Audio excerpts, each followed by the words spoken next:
Commutation readings are made possible thanks to viewers like you. Please visit us at commutationconstruct.locals.com.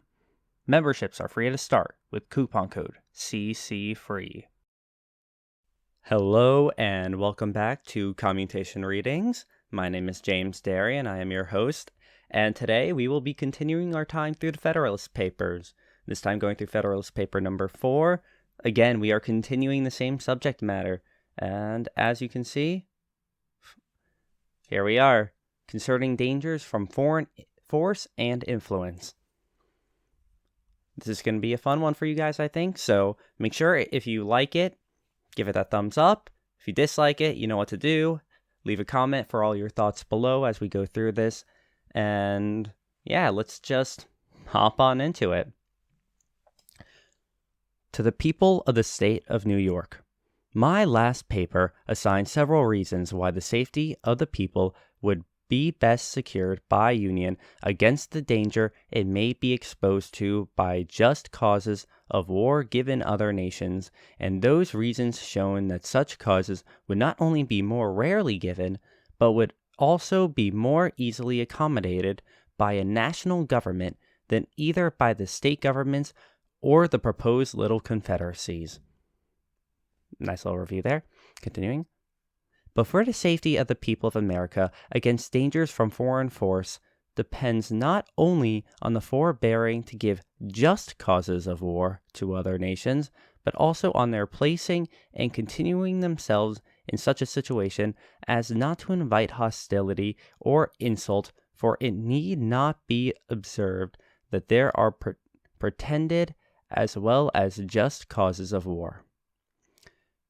It is too true, however, disgraceful it may be to human nature, that nations in general will make war whenever they have a prospect of getting anything by it. Nay, absolute monarchs will often make war when their nations are to get nothing by it, but for the purpose and objects merely personal, such as thirst for military glory, revenge for personal affronts, ambition, or private compacts to aggrandize or support their particular families or partisans. These and a variety of other motives, which affect only the minds of the sovereign, often lead him to engage in wars not sanctified by justice or the voice and interests of his people, but independent of those inducements to war which are more prevalent in absolute monarchies, but which well deserve our attention.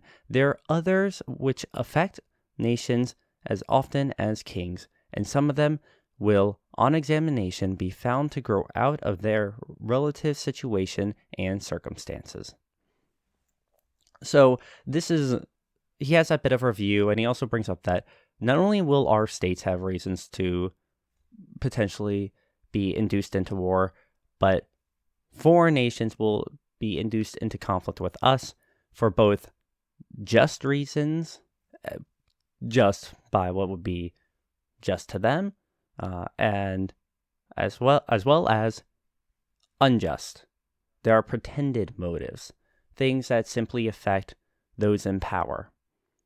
So this is actually a very fine market point, and you could see something like this relatively today with things like the military-industrial complex, so on and so forth, within the U.S. That's why we've been in the Middle East for Lord knows how long at this point. So we can kind of have that idea behind us. Not saying it's one-to-one, but it might just be a way to kind of conceptualize it.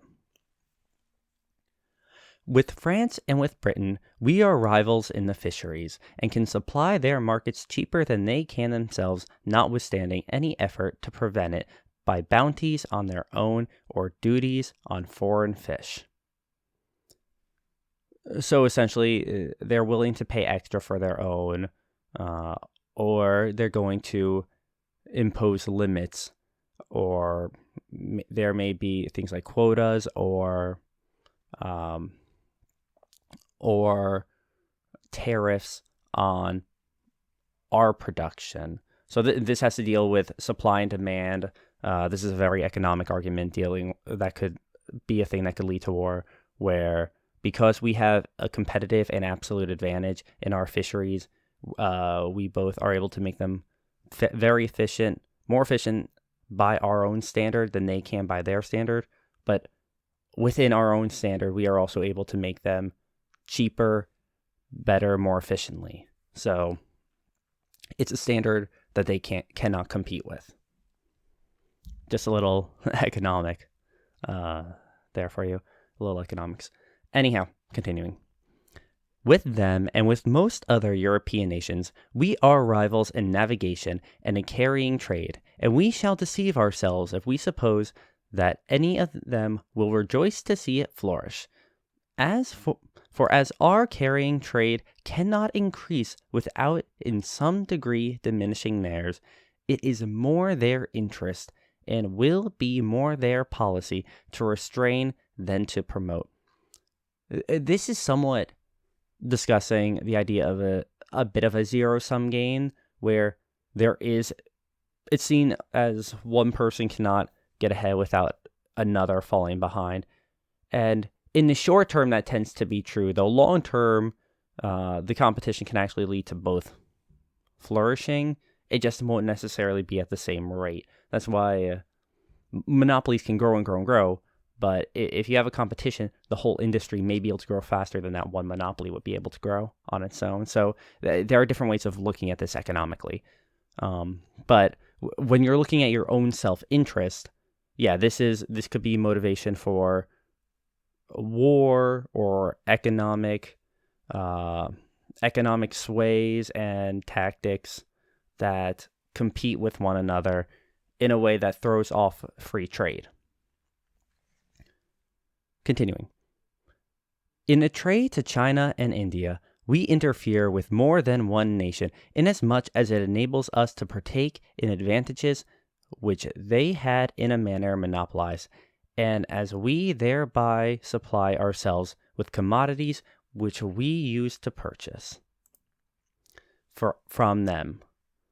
The extension of our own commerce in our own vessels cannot give pleasure to any nations who possess territories on or near this continent, because the cheapness and excellence of our productions, added to the circumstance of vicinity and the enterprise and address of our merchants and navigators, will give us a greater share in the advantages which those territories afford than consists with the wishes or policies of their respective sovereigns. So again, we're able to get better trade deals. We're able to manage these fields better than they can. Therefore, they're going to not be happy with us, to put it in a kind way. All right, let's just continue on. Spain thinks it convenient to shut the Mississippi against us on the one side, and Britain excludes us from the St. Lawrence on the other. Nor will either of them permit the other waters, which are between them and us, to become the means of mutual intercourse and traffic. From these and such like considerations, which might, if consistent with prudence, be more amplified and detailed, it is easy to see that jealousies and uneasiness may gradually slide into the minds and cabinets of other nations, and that we are not to expect that they should regard our advancement in union, in power and consequence, by land and by sea, with an eye of indifference and composure. So, in other words, their bordering territories are already giving us trouble. Why the heck wouldn't we expect this to affect all of our trades and all of our things where there's any kind of competition or conflict of interest? Continuing. The people of America are aware that inducements to war may arise out of these circumstances, as well as from others, not so obvious at present, and that whenever such inducements may find fit time and opportunity for operation, pretenses to color and justify them will not be wanting. Pretenses to color and justify them will not be wanting. Wisely, therefore, do they consider union and a good national government as necessary to put and keep them in such a situation as, instead of inviting war, will tend to repress and discourage it. That situation consists in the best possible state of defense and necessarily depends on the government, the arms, and the resources of the country. So essentially, if we break up, if we become individualized, we will be weaker, and therefore they will be able to conquer individual territories or make gains. They'll be able to repress them, whereas they wouldn't risk it as much with us forming a larger centralized union, which could withstand or compete on this scale. As the safety of the whole is the interest of the whole, and cannot be provided for without government, either one or more or many, let us inquire whether one good government is not relative to the object in question, more competent than any other given number whatever. One government can collect and avail itself of the talents and experience of the ablest men, in whatever part of the Union they may be found. It can move on uniform principles of policy.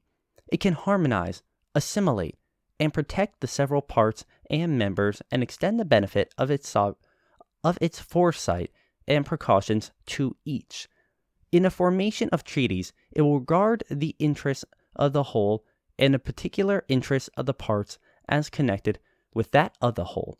It can apply the resources and power of the whole to the defense of any particular part, and that more easily and expeditiously than state governments or separate confederacies can possibly do, for want of concert and unity of system. It can place the militia under one plan of discipline, and by putting their officers in a proper line of subordination to the chief magistrate, will, as it were, consolidate them into one corps, and thereby render them more efficient than if divided into 13 or into 3 or 4 distinct independent bodies. In other words, we can form a national military that has people from all over, and we can turn them all towards the needs of any individual state. So that's the initial argument being made here. And this is actually very important, as the U.S. was back during these times, as we were a far more federalist system than we are now. Even with the creation of the large centralized government, the states themselves were still sovereignties in a way. The Union is also a sovereignty. So it's like a dual level of sovereignty where the states have their own powers, the federal has their own powers, and the state will cede some of their powers to the federal, but they are still largely in control of what they can do independently.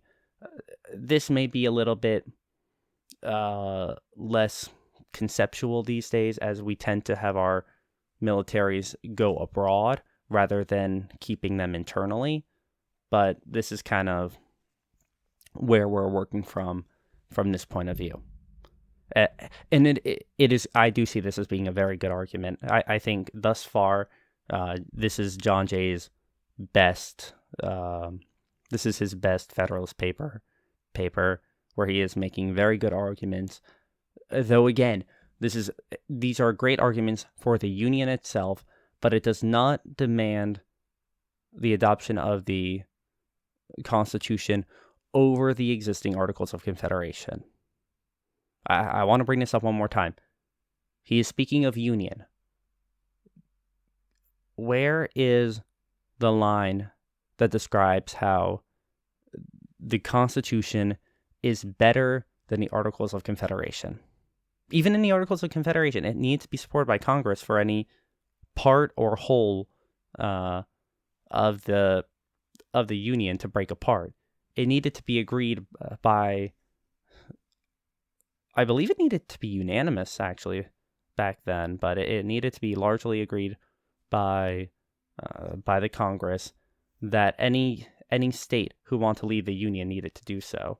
So there were strong bounds in the Articles of Confederation. So I'm not seeing yet where this is overcoming the limitations, or perhaps, again, I am lacking some of the context of the time, but perhaps there is something in the Articles of Confederation that I just am unaware of, that I skimmed through or I haven't read yet. I've gone through a fair amount of the articles, but I know there are parts that I had to just kind of rush through, so maybe there's something that I'm missing the context for, but from what I read of it, it seems like this applies to both the Constitution, the constitutional government, as well as the confederated form of the U.S. government. What would the militia of Britain be if the English militia obeyed the government of England, if the Scotch militia obeyed the government of Scotland, and if the Welsh militia obeyed the government of Wales? Suppose an invasion, would those three governments, if they agreed at all, be able with all their respective forces to operate against an enemy so efficiently as a single government of Great Britain would? And this is a decent argument because, again, they're not, because they're separate governments, they're not going to be able to coordinate as well.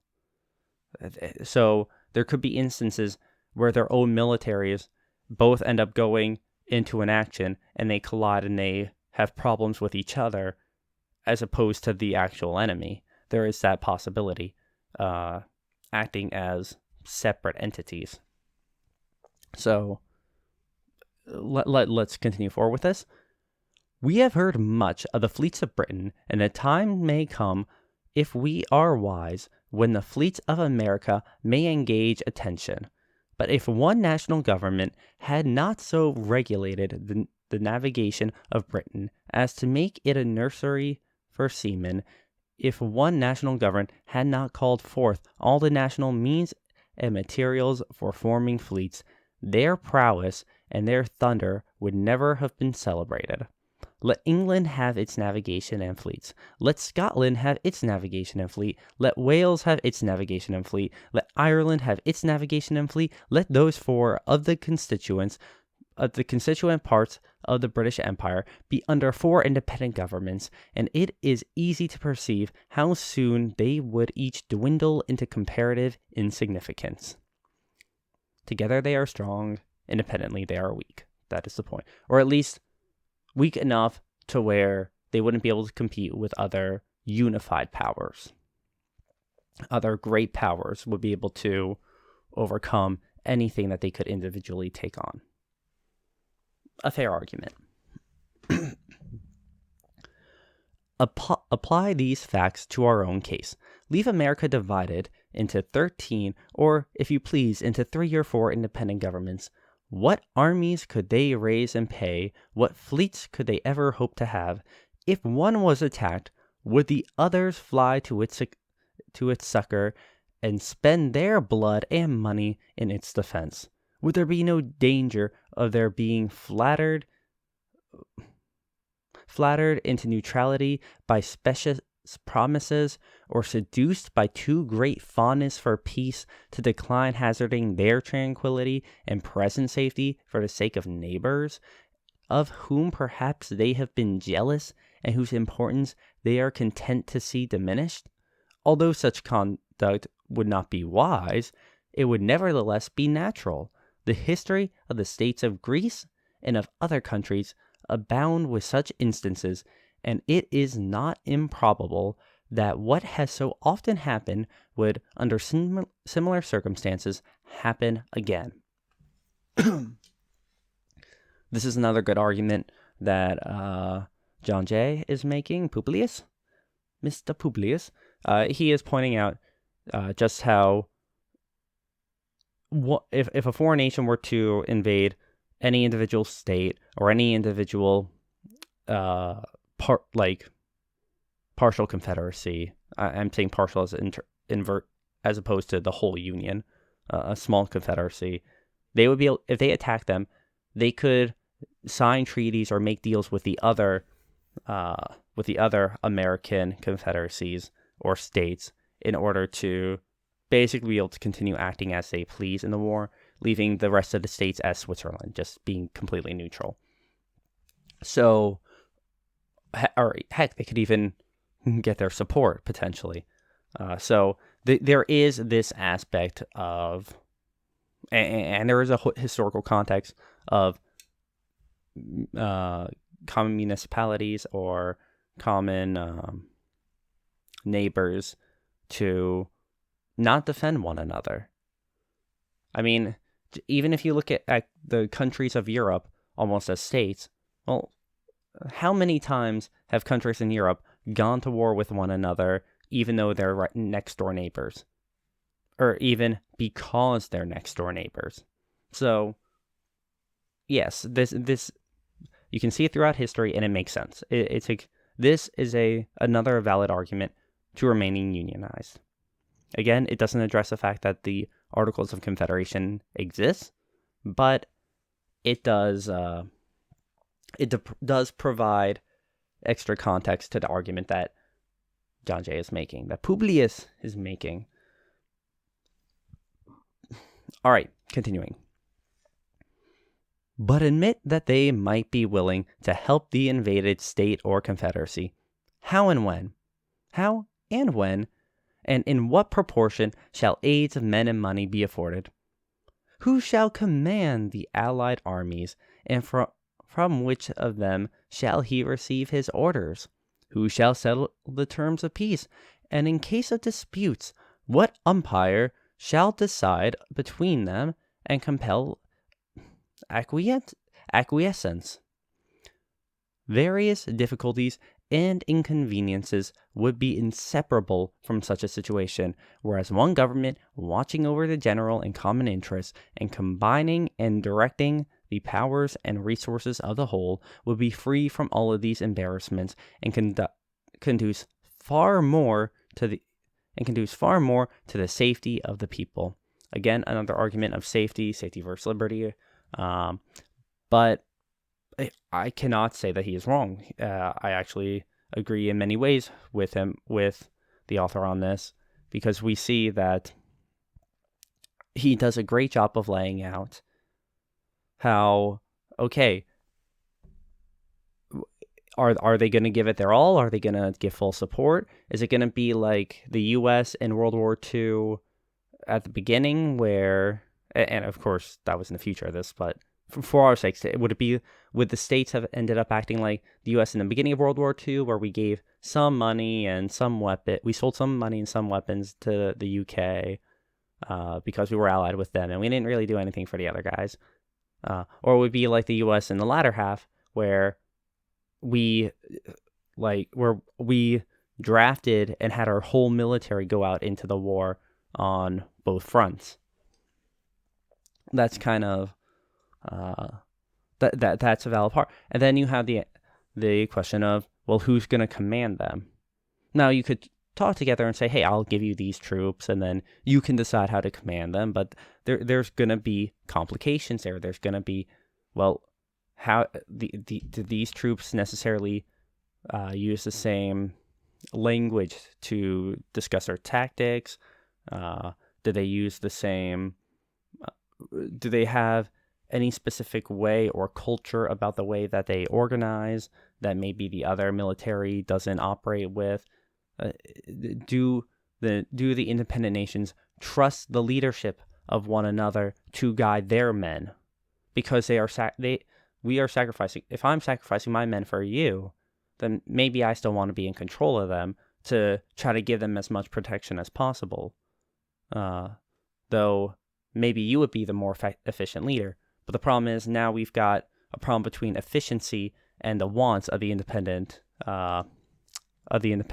states or micro confederacies, partial confederacies. That's the way. So I see this as being a very good argument for the Union. And he talks about how, well, when in terms of peace, everyone's going to want a piece of that pie. So by having a union, you avoid anyone even having the question. It's just like, oh no, it goes back to the full country. It doesn't get divided up in separate ways, and there don't have to be all these extra negotiations. It can be one country acting as one party for the negotiation, because every head in a negotiation makes a negotiation more complicated. If you just have one, all the simpler. But whatever may be our situation, whether firmly united under one national government or split into a number of confederacies, certain is it that foreign nations will know and view it exactly as it is, and they will act towards us accordingly. If they see that our national government is efficient and well administered, our trade prudently regulated, our militia properly organized and disciplined, our resources and finances discreetly managed, our credit reestablished, our people free, contented, and united, they'll be much more disposed to cultivate our friendship than provoke our resentment.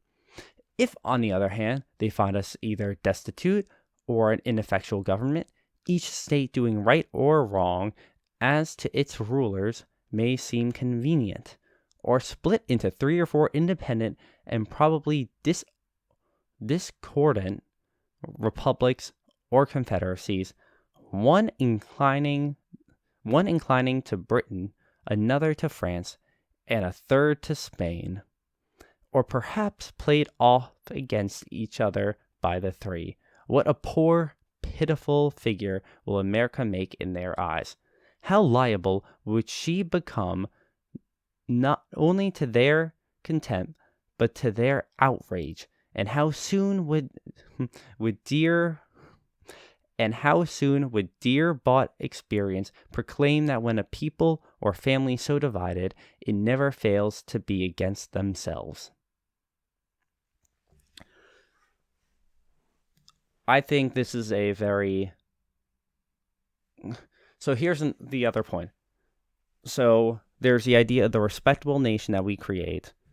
As long as we are unified, as long as we share a culture, share a people, share a system where there is an obvious unified front, even if they look at it as confederacies, it will have an international presence of power. But if the government isn't necessarily very effective, if there isn't that camaraderie, if there isn't that force bringing us all together, well then other great empires can try to manipulate and work with individual ones. They can pit us against one another. Maybe we pit ourselves against one another and they work off of it. Maybe we're not fighting against one another, but they can but we're not necessarily working together well. They can take advantage of that to hit us where we're weak. This is my favorite of Publius's arguments so far. I think he's done a great job putting this all together. John Jay, cheers for you.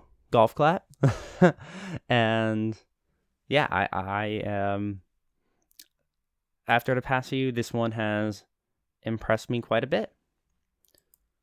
So, what did you all think? Did you like Federalist paper number 4? Has this been as much of an improvement to you as it was to me?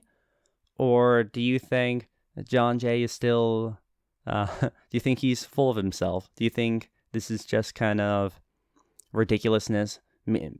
Maybe you've been cheering for him all along. Maybe you think, oh, this isn't an improvement because this is actually him just continuing on his greatness. Or maybe you think it's even worse.